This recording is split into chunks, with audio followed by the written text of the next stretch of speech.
Sa pagsikat ng iba't ibang mga impluensya mula sa mga dayuhan, ano na nga kaya ang kalagayan ng sining at kultura sa bansa, partikular sa mga kabataan? Alamin natin kung ano ang kanilang ginawa upang ito ay mapangalagaan mula sa ulat ni Jules Giang. Nakilahok ang ilang mag-aaral ng high school sa ginanap na Sigabo 2012, isang patimpalak sa sabayang pagpigkas na ginanap sa Claret School of Quezon City.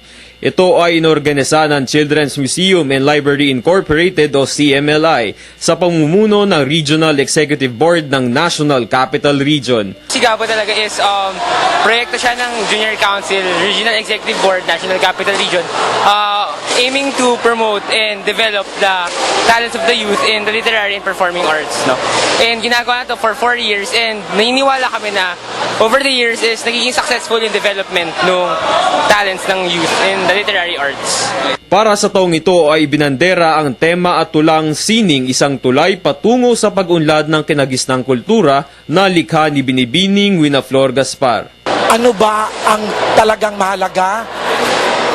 Ang kultura natin o ang sining? Ano nangyari sa ating kultura ngayon? Dahil ba sa sining kalimutan natin ang ating kultura? Ang sining lamang ang siyang magpapabuhay ng ating kultura.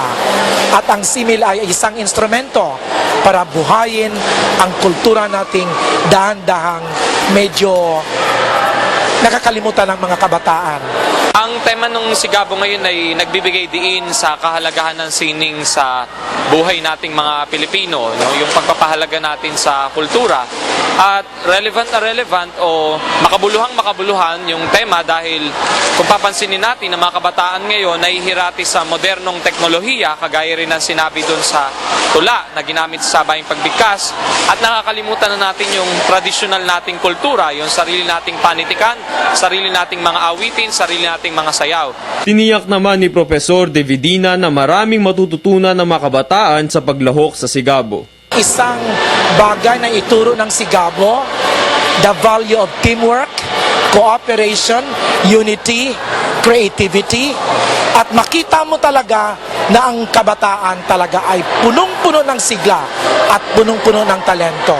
Inimbitahan naman ang lahat ng mga mag-aaral na high school sa Pilipinas na dumalo sa isang kumbensyon ng CMLI na gaganapin ngayong Oktubre sa Baguio. Ako po ang lahat ng high school students sa buong Pilipinas na makiisa at makilahok sa incoming 54th Annual National Convention of CMLI Junior Members and Teacher Advisors with the theme, I Click, Igniting the Filipino Spirit Through Responsible Social Networking this coming October 23 to 27 at Baguio City.